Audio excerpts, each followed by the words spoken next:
ಟಾಟಾ ಈ ಹೆಸರು ಪ್ರತಿಯೊಬ್ಬರು ಕೂಡ ಕೇಳೇ ಇರ್ತೀವಿ. ತಿನ್ನೋ ಉಪ್ಪಿನಿಂದ ಉಕ್ಕಿನವರೆಗೆ, ಕುಡಿಯೋ ಟೀಯಿಂದ ಟ್ರಕ್ ವರೆಗೆ, ಹೀಗೆ ಪ್ರತಿ ಸೆಕ್ಟರ್ ಅಲ್ಲೂ ಕೂಡ ಟಾಟಾ ಹೆಸರು ಕೇಳಿ ಬರುತ್ತೆ.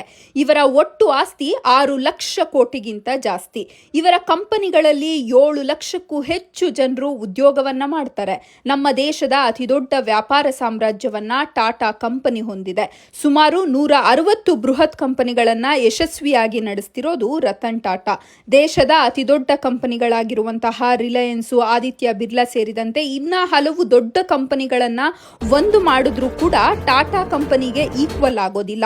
ಹೀಗೆ ದೊಡ್ಡ ದೊಡ್ಡ ಕಂಪನಿಗಳು ಇದ್ರೂ ಕೂಡ ದೇಶದ ಶ್ರೀಮಂತ ವ್ಯಕ್ತಿಗಳ ಪಟ್ಟಿಯಲ್ಲಿ ಇವರ ಹೆಸರು ಇಲ್ಲ. ಯಾಕೆ ಅಂದ್ರೆ ಇವರು ಬರುವಂತಹ ಇನ್ಕಮ್ ನಲ್ಲಿ 60% ರಷ್ಟು ಬಡ ಜನರಿಗೇನೆ ಖರ್ಚು ಮಾಡ್ತಾರೆ. ಕೋವಿಡ್ ಟೈಮಲ್ಲಿ 1500 ಕೋಟಿಯನ್ನ PM ಕೇರ್ ಫಂಡ್ಗೆ ಡೊನೇಟ್ ಮಾಡಿದ್ರು. ಇವರ ಸೇವೆಗೆ ಸಾವಿರಾರು ಪ್ರಶಸ್ತಿಗಳು ಸಿಕ್ಕಿದೆ. ಸದ್ಯ ಇವರ ವಯಸ್ಸು 86 ವರ್ಷ ಆದ್ರೂ ಕೂಡ ತುಂಬಾ ಆಕ್ಟಿವ್ ಆಗಿ ಕೆಲಸ ಮಾಡ್ತಾರೆ. ಇವರು ಸಂಪಾದನೆ ಮಾಡಿರುವಂತಹ ಹಣವನ್ನ ಡೊನೇಟ್ ಮಾಡಿಲ್ಲ ಅಂತಂದ್ರೆ ಮುಖೇಶ್ ಅಂಬಾನಿಗಿಂತ ಶ್ರೀಮಂತ ವ್ಯಕ್ತಿಯಾಗಿ ರತನ್ ಟಾಟಾ ಅವರು ಇರ್ತಾ ಇದ್ರು.